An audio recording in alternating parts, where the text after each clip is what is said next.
โอเคพี่น้องกลับสบายดีบรรยากาศยามเช้าๆเนาะมื้อนี้ก็เป็นอีกมื้อหนึ่งเนาะวันที่13พี่น้องเนาะฝนตก3-4มื้อติดพี่น้องว่าสิได้ไปส่งไม้เนาะอันน่ะให้ครอบครัวพอลูกหาก็ไปบ่ได้พี่น้องเนาะอันนี้ก็สภาพฝนกำลังก่อตัวตกแล้วเมื่อคืนนี่ตกเบิดคืนเมื่อวานก็เบิดมื้อวานนี่พี่น้องเนาะเห็นแดดออกหน่อยนึงแล้วก็ตกอีกบ้านนี้ก็เลยว่าสิเอาไม้เข้าไปก็เลยผิดสัญญากับพอลูกหาตลอดเลยพี่น้องเสียงน้ำต้นอยู่ทึนอยู่เนาะเอาจักสิเฮ็ดจังได๋พี่น้องบ้านในเวลาก็สิได้เข้าไปเยี่ยมยามน้องลินดากัญญาต่อพี่น้องปทางนี้ก็จะเป็นขัวบ่อนนั้นน้ำมันตกน้ำแห้งมาแห้งพี่น้องเต็มไปบ่ได้เลยเมื่อวานนี่กับมื้อนี้อีกเป็นมื้อที่2ล่ะเดี๋ยวว่าล่ะสิออกไป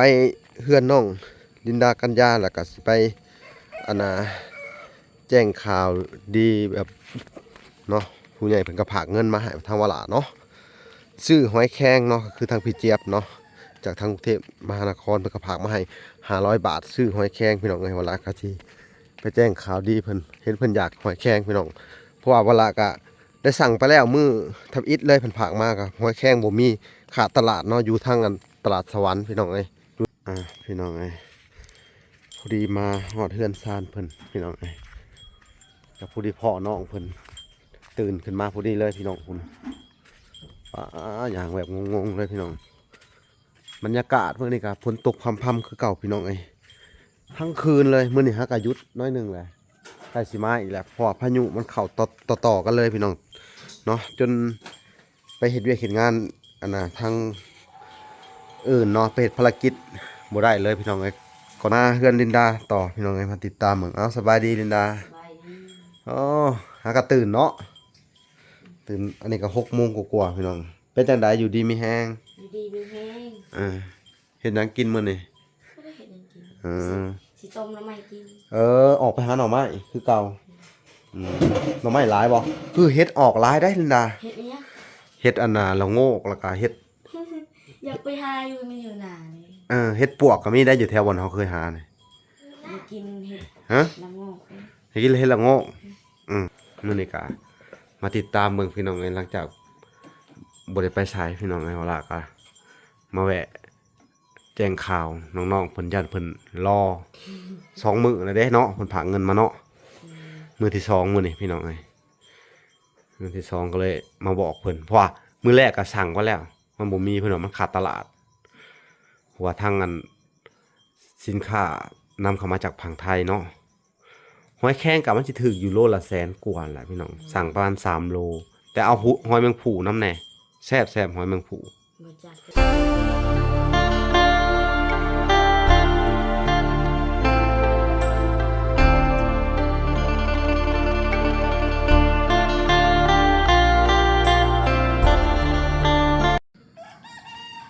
โอเคพี่น้องกลับสบายดีบรรยากาศยามเช้าๆเนาะมื้อนี้ก็เป็นอีกมื้อหนึ่งเนาะวันที่13พี่น้องเนาะฝนตก3-4มื้อติดพี่น้องว่าสิได้ไป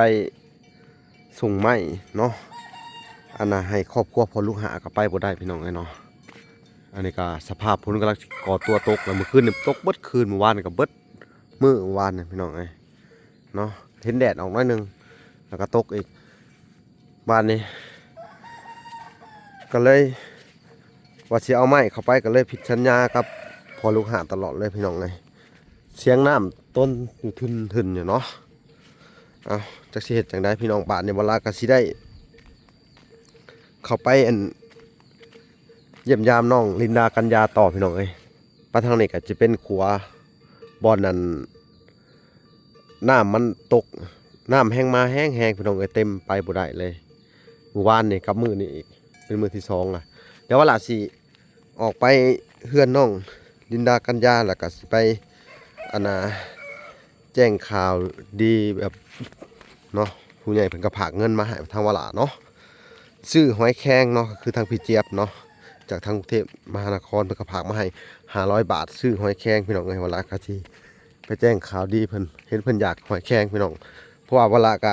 ได้สั่งไปแล้วมือทับอิดเลยเพิ่นผากมากอะหอยแข้งบ่มีขาดตลาดเนาะอยู่ทางกันตลาดสวรรค์พี่น้องเอ้ยอยู่ในตัวเมืองขาดตลาด แต่มื้อนี้สั่งไปใหม่อีกมื้อนี้เป็นรอบที่2บ่ฮู้ว่าสิได้หรือบ่มื้อแรงพุ่นแหละพี่น้องเพิ่นสิมาเนาะก็เอาเงินไปให้เพิ่นแหละเนาะ330,000กีบพี่น้องเอ้ย500 บาทเนาะเอาเดี๋ยวเวลาสิเข้าไปติดตามมึงเพื่อนน้องลินดากัญญาต่อเลยพี่น้องบาทนี่พี่น้องเอ้ยพอดีมาฮอดเฮือนซานเพิ่นพี่น้องเอ้ยกับพอดีพ่อน้องเพิ่นตื่นขึ้นมาพอดีเลยพี่น้องคุณอย่างแบบงงๆเลยพี่น้องบรรยากาศเมื่อนี้กับฝนตกพรำๆคือเก่าพี่น้องเอ้ยทั้งคืนเลยมื้อนี้ฮักอายุน้อยหนึงแหละใกล้สิมาอีกแล้วเพราะว่าพายุมันเข้าต่อกันเลยพี่น้องเนาะจนไปเฮ็ดเวียกเฮ็ดงานทางอื่นเนาะไปเฮ็ดภารกิจบ่ได้เลยพี่น้องเอ้ยก่อนอื่นเบิ่งก็ต้องขอโทษผู้ใหญ่ทางลิซ่าเนาะแล้วก็ทางเอื้อยมัดทูเนาะพี่น้องเพราะว่าเวลาก็ได้สั่งไม้ไว้แล้วว่าสิไปเฮ็ดภารกิจเฮ็ดกระต๊อบให้ทางสาวจอมน้ำแน่แล้วก็สิได้เฮ็ดภารกิจให้ทางครอบครัวพ่อลูกหาน้ำแน่พี่น้องเอ้ยแต่ว่านัดกับสั่งไม้ว่าสิเอาไม้ไปส่งแล้วสิเอาผ้าแถบลากเข้าไปแหละสังกะสีเข้าไปเฮ็ดให้พ่อลูกหาให้มันแล้วเนาะเพิ่นก็ผากเงินมาให้วาละแล้วแต่ว่ามันไปบ่ได้พี่น้องเอ้ยพายุเข้าเนาะต้องขอโทษขออภัยนำเอื้อยอ้ายเนาะอยู่ทางผู้แหละอยู่ทางอเมริกาพี่น้องเอ้ยอยู่ทางเมืองนอกอะมาเฮือนลินดาต่อพี่น้องเอ้ยมาติดตามเบิ่งเอาสบายดีลินดาอ๋อหากะตื่นเนาะ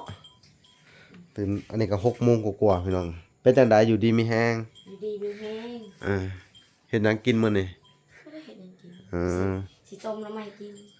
ออกไปหาหน่อไม้คือเก่าหน่อไม้หลายบ่คือเฮ็ดออกหลายได้ลินดา เห็ดเนี้ย เฮ็ดอันน่ะละโงกแล้วก็เฮ็ด อยากไปหาอยู่มันอยู่หนาเลย เฮ็ดปวกก็มีได้อยู่แถวบ่อนเฮาเคยหานี่ อยากกินเห็ด ฮะ ละโงกเลย ให้กินเฮ็ดละโงกไปกินเด้ออยู่ในเฮือน เอ้าอีหลีซื้อมาเมื่อวานนี่3 โล เวลาเราไปนั่งคอยมันเป็นไม่มี นอนคอตกหมอนเอาสบายดี ใช่ มาเบิ่งดูสิเบิ่งเป็นอะไร มันเป็นตก เป็นตุ่ม นี่ เอ้ยโอ้เอ็นคอพึ่งก็คือ แค่นั้นเลยเห็ดละเห็ดละ เอายาหม่องทานวดมีน้ายาหม่องฮะ หมอ หมูมียาหม่อง นี่แน่ ฮะ นี่แน่ นอนคอตกหมอน เดี๋ยวสิไป เป็นแต่คืนนี้เลย นั่นแหละ เจ็บมันเป็นต เออ ฮะอย่าไปเกามันเดี๋ยว อยากไปหาอยู่แต่มันไกล อ่า มันมี อย่าไปรูปทายาเอามันก็ลง เพื่อสิย่างไปนี่ฮอดนากับโคเขาเอา เฮ็ดเฮ็ดละโงกคั่นใด ลงวัน บาดนี่สิหนึ่งเข้าบ่บาดนี่ บ่หากะคอยลืมมาเขา ลืมอีกแล้วเอาน้องสิบ่หิวบ่มื้อนี้ ยังอยู่ในติด อุ่นเอาเด้อ อุ่นไปกินก่อนหักมาจังหน่อยกัน1ก็ได้เนาะทันอยู่ดอกไปหากินมากับบ่ได้ทัน ตั้งแต่5 ลืมมื้อนี้หา อันน่ะเด้อ เขากันเนี่ยเนาะ มาแจ้งผู้ใหญ่เพิ่นฝากเงินมา500เด้อทางงานพี่เจี๊ยบเด้อเพิ่นโทรมาบอกแล้วบ่ว่าเพิ่นฝากเงินมาให้เพิ่นโทรมาบอกอยู่บ่แหละ โทรบอก แต่ว่ามื้อแรกที่ว่าเพิ่นฝากมาเวลาก็สั่งหอยไปเอาเงินให้เพิ่นไปหาทั่วตลาดเลยอยู่ในตัวเมืองบ่มีหอยเพราะว่าหอยนี่พี่น้องเอ้ยบางมื้อก็แทบจะบ่มีเลยเพราะว่าลาวมันบ่มีบ่อนเลี้ยงหอยซั่นซะบ่มีทะเลเนาะ อยู่นี่มาได้ขายเขาขายได้กุ้งกับปลาหมึกนี่ แล้วก็เลย ยัง เอาเงินคืนมาพี่น้องเอ้ยแล้วก็มื้อนี้สั่งไปอีกเด้อจะอดใจรอได้กินอยู่ดอก อีกอย่างหนึ่งพายุมันก็เข้ารถโดยสารกันออกไปยากแน่เนาะเวลาก็ผักไปแหละพี่น้องเอ้ยผู้ที่500 บาทก็ถึง300,000เนาะ330,000กีบเนาะเวลาก็สั่งเขาซื้อเบิดเด้อเขามาผู้ใหญ่เพิ่นก็บอกว่าเอามาแบ่งกับจุมเจ้าเด้อเอาก็ต้องขอบคุณผู้ใหญ่เนาะทางพี่เจี๊ยบเนาะ อยู่ทางกรุงเทพมหานครพี่น้องไงมื้อนี้อันน่ะสิออกหากินไสมื้อนี้ จ้ะ หึ ดีใจเลยอยากไปหาเห็ดละโงกเลย อืมเดี๋ยวไปหาเฮ็ดละโงก อยากไปหา พี่ได้ไปหาเฮ็ดปวกแล้วอั่นแถวอันน่ะ เห็ดปวก สวนเนาะเรือแถวดินบ่หลาพี่น้องไงเนาะมีหมู่บ้านนี่ไปหาเลาะเบิ่งได้อยู่4 ดอก 5 ดอกเฮ็ดปวกกำลังออก 4-5 ดอกว่ะ แต่ว่ามันออกเจอกลุ่มมันแห้งร้ายแล้วเฮ็ดปวกเนาะ จ้ะมีแต่เห็ดเบื่อเต็มอยู่ในป่า ไปหาเลยหมู่บ้านได้ไปหาหน่อไม้บ่ โดน อืมอืมเอ้าบัดนี้ก็ มัน อันนั้น อันปี ซักเสื้อซักผ้าแล้วบ่ลินดา ดีแซ่บ ล้างถ้วยล้างจานหรือยังนี่ แล้ว นี่เฮือนชาก็ให้ปัดทำความสะอาดอะสิเด้อ เลย มื้อนี้ก็มาติดตามเบิ่งพี่น้องเอ้ยหลังจากบ่ได้ไปไสพี่น้องเอ้ยว่าล่ะก็มาแวะแจ้งข่าวน้องๆเพิ่นย้านเพิ่นรอ2 มื้อแล้วเด้เนาะเพิ่นฝากเงินมาเนาะมื้อที่2มื้อนี้พี่น้องเอ้ยมื้อที่2ก็เลยมาบอกเพิ่นเพราะว่ามื้อแรกก็สั่งไว้แล้ว มันบ่มีเพิ่นว่ามันขาดตลาดเพราะว่าทางอันสินค้านำเข้ามาจากฝั่งไทยเนาะ หอยแครงกับมันสิถึกอยู่โลละ100,000 กว่าแหละพี่น้องสั่งประมาณ3 โลแต่เอาหอยแมงผู้น้ำแหน่แซ่บหอยแมงผู้ มาจัดเลยโอ้โหเว้ย เดี๋ยวสิพากินหอยแมงผู้เดี๋ยวสิลวกให้ อยากกินแนวใด ฮะ มาจัดก็เห็ดนั่นแหละจัดไปเลย อันน่ะ เห็ดอัน กันยาอยากหอยแครงเหมือนบ่ มาจัดเห็ด ฮะ อยากหอยแครงเนาะลวกเป็นอยู่บ่เลย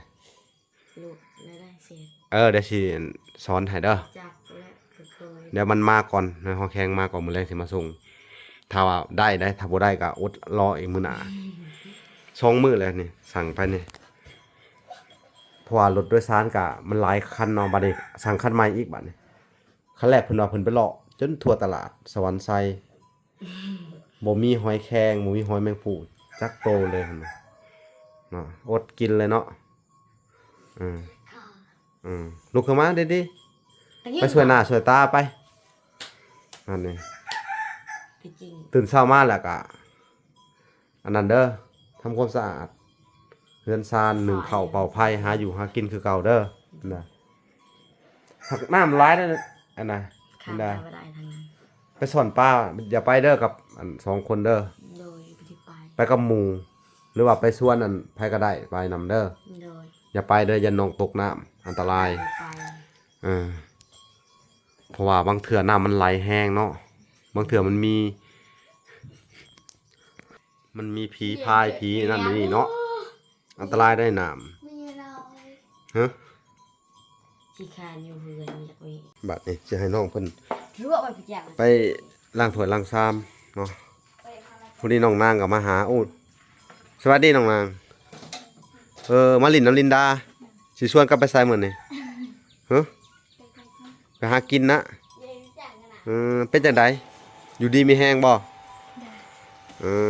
ให้น้องนะบ่ได้เจอกันดนแหละเนาะไปไสซุมื้อนี่หึหาอยู่หากินบ่ได้ไปรับจ้างรับให้รับนาบ่เป็นจังได โอ้ต่างเรื่องฉันแหละ นี่น้องเอ้ยทางน้อง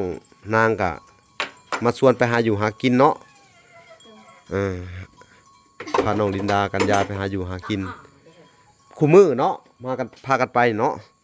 หาเก็บเห็ดเก็บหอนเก็บหน่อหมกหน่อไม้เนาะเฮ็ดหยังลินอะไรกันยานะ เพลงลองเพลง ร้องเพลงอันน่ะล่างเลยถ้วย แนวป่ะ นี่น้องเอ้ยโอ้ส่งไผต้นนี่ แนวป่ะให้ลองเพลงอันนี้มันว่ามันลองเพลงเก่า ร้องเพลงอีหยัง ลองเพลงอันนี้แต่ก่อนม.1มีแค่เด็กก่อนม.2จน1ก็มาขึ้นม.3ใจสั่นบ่ค่ะตึกๆตักๆยามอ้ายมองมาสิบอกกลัวมักอ้ายบ่มักอ้ายบ่มักสิบอกมันเสร็จจังได้ยังสิได้ควงใครให้ยามตกลงจะสิยามเป็นแฟนเด้อน้องสิเลี้ยงขนม เพลงว่าซะอีกอันนี้ เฮ้ย ฮะ กับลินดา โอ้แล้วน้องเอ้ยแต่งเองนั่นนี่หรือว่าเพลงมาจากไหนนี่ แต่งเอง แต่งเอง โอ้ย ว้ายมีเพลงแต่งเองอีกบาทนี่เออ เบิ่งพี่น้องเอ้ยน้องๆเพิ่นกะจักสิว่าจังใดร้องไปตามความคิดได้แบบใดก็ร้องไปแบบนั้นเนาะ ม่วนอยู่บ่กล้าว่าม่วนอยู่บ่ฮะห้วยบ่ม่วนสิร้องเฮ็ดหยังซะบัดนี้ มันนี่ด้วยอันนี้เป็นเก่า โอ้เพลงแต่เก่าไม่ใช่ว่าเพลงแต่งเอง แต่งเองเพลงนี้ไง เพลงอีแม่ โอ้ย เพลงแม่เจ้าน่ะ เพลงก็พูดเป็นโทรศัพท์ โอ้ เห็นนะเพลงแบบเออ อันนี้มันบดอะไรใส่น้ำ เบิดแหละเบิดแล้วก็เก็บไว้ขวดมันหรือว่าเอาไปทิ่มก็ได้เก็บอันน่ะใส่อันถุงขยะเอาไปทิ่มเด้อนี่แหละพี่น้องเอ้ยเอามาเบิ่งเพิ่นกวดชานก่อนพี่น้องเอ้ย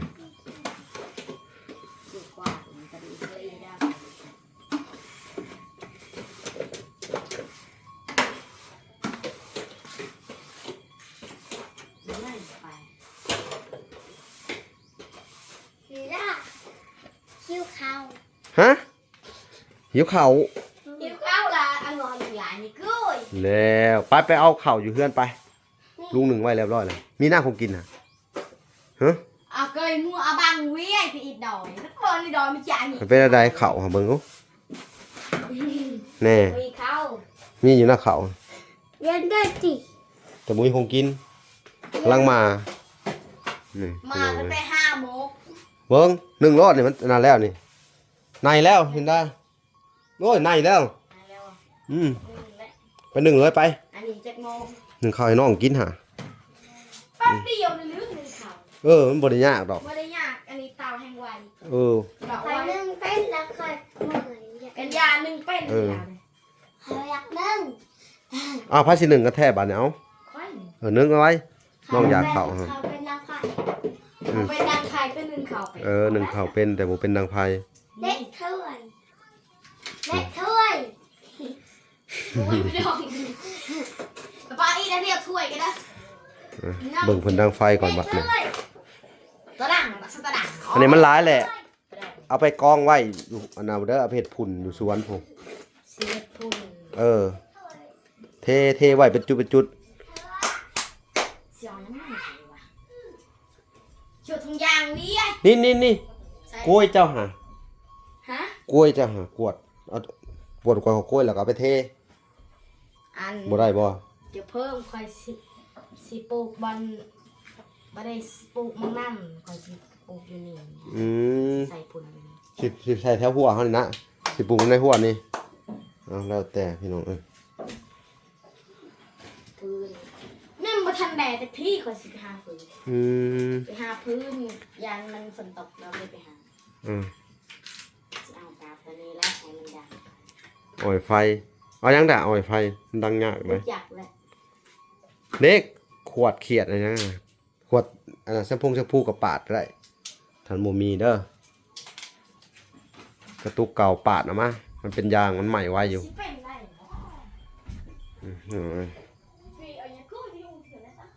น้องมันก็สิดังไฟหนึ่งเขาห่วยบอดนะเอาไปล่าง อันนี้เทเด้อเทออกอย่าไปเทถิ่มก่อน เทเข้าสวนหัน นี่ เศษอาหาร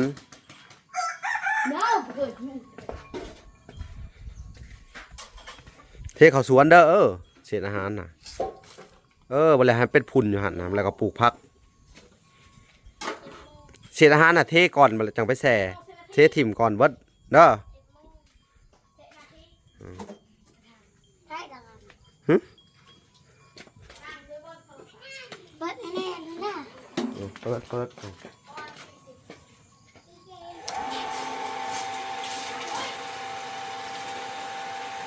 นางกินตอน ล่างออก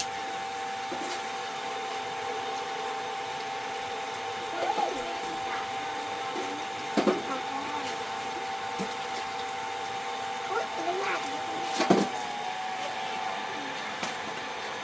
พี่น้อง นี่เศษนี่เคลียร์รวมกันไว้ก่อนอย่าเผาลงไปเศษอาหารน่ะเคลียร์รวมกันไว้แต่ละอันแล้วก็ไปสิทิมอุ้ยเปียกเลย เคลียร์ออกก้อนเศษอาหารน่ะเคลียร์รวมกันไว้แล้วก็สิทิม คุณ ใช่ นี่ น้ำมันน้ำบาดาลมันนั่นมันแห้ง มันคุณได้ผุด ฝนตกน้ำมันขุ่นน่ะ นั่นมันคุณ มันเป็นน้ำฝนซึมลงไปเด้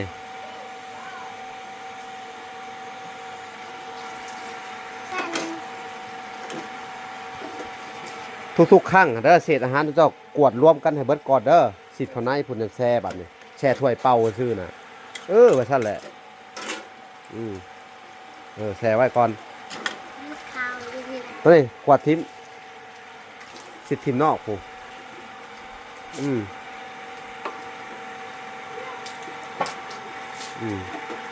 แช่ไว้บัดนี้อันนี้นี่กวาดออกตั้มยังนะฮะ ใช่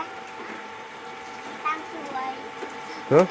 เมื่อวานนี่พอเฮ็ดสวยแตก ใครเห็ด ขายขาไว้ในนี้แล้วก็ มันตกลง ไปกำลังซีเก็บอันนั้นเคยมันเก็บแล้วก็แตกแล้วก็หาดินดาวเคยแตกเดี๋ยวเฮ้ยเตี้ยมสมสาร อย่าเห็ด อันนี้ก็แตกกันเลยใช่ นั่นเด้อย่าให้มันตกหลายมันก็แตกเลยโอ้อุตส่าห์ซื้อให้ปากกาหลายหนึ่งใช่ หุ่นตัวอันนั้น ตั้งแต่ละทิมอันนี้สิทิมก่อนอย่าไปแซ่สิทิมโอ้ เฮ้ยเดินเต็มเลย สิทิมเด็กแซ่มันจังบ่สกปรกแน่อ่างล้างจานนี่ต้นนี้มาสินี่แซ่ได้อยากล้างเลยก็ได้แล้วแต่เอาแห่งดีแหละล้างเลย ใช่ไหมเอาไหมไปเกียร์ทีม ไม่ยากนะ ทีมใส่ น้ำก็อยากขุ่นเนาะ ทำไม พี่น้องเลย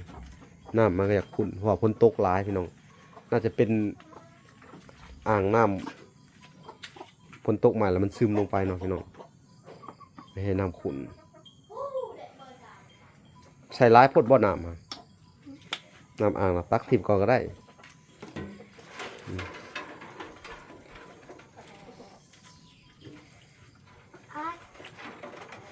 ออกนิดนึงก็ได้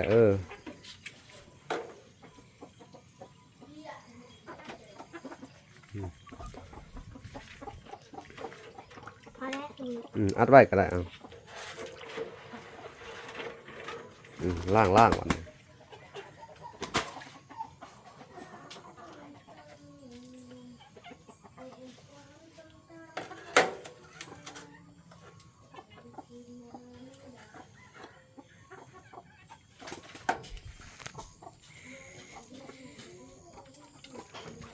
ล่างแล้วใส่อ่างไล่ฮะ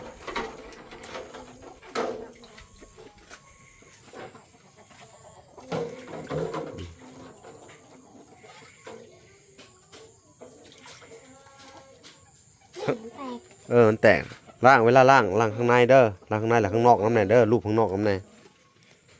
ลูกข้างนอกจับมาลูกมาฉันเอานั่นแหละพอดีใต้ค่ะ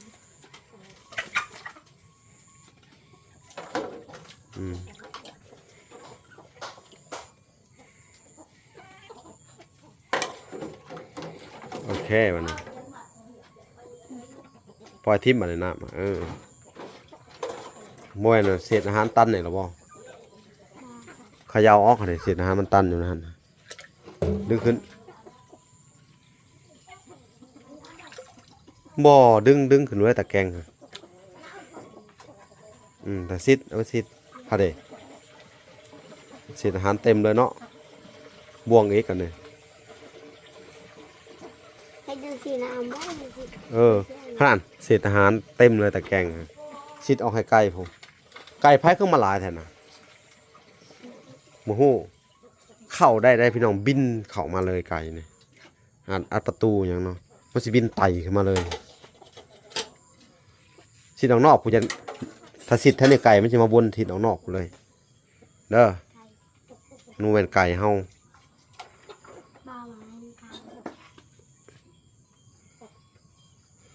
อ่ะเดี๋ยวสิไปเบิ่งลินดาดังไฟก่อนพี่น้องบัดนี่ นี่ มีหยังอีกบัดนี่บ่วงก็เก็บไปล้างเบิด จุสันตะกว้างเถื่อ เป็นได้ดังได้หรอบ่ ได้แล้ว นั่นแหละ เป็นอ่อน อืมเริ่มสิติดแล้วบัดนี้หนึ่งไว้อยู่ดอกเนาะคันมันลุกอะพี่น้องเอ้ย ตัวการใจ บาดนี้เวลากะสิได้ เชื่อแต่ทัน กลับก่อนพี่น้องเอ้ยสิขอตัวกลับก่อนเนาะเพราะว่ามีทางอาณาแม่น้องไก่ทองเพิ่นโทรมาหาว่าล่ะพี่น้องเอ้ยขอความช่วยเหลือพี่น้องเอ้ยจักสิเฮ็ดจังไดเพิ่นบ่มีรถจักรให้พาไปหาหมอพี่น้องเอ้ยโทรหาเป็นเรื่องด่วนเลยเวลาสิเขาไปติดตามเบิ่งก่อนเนาะเป็นจังไดเนาะพี่น้องเดี๋ยวเวลาสิพาเพิ่นไปหาหมอแป๊บหนึงก่อนเนาะเอาโอเคเด้อเวลาสิไปก่อนเด้อคนที่ทางอาณาแม่น้องไก่ทองแม่น้องนางเพิ่นโทรมาเนาะแม่น้องเพิ่นโทรมาพี่น้องเอ้ยเอาโอเคเวลาสิไปก่อนพี่น้องเอ้ยพบกันใหม่คลิปหน้าพุ่นแหละพี่น้องเอ้ยบ๊ายบาย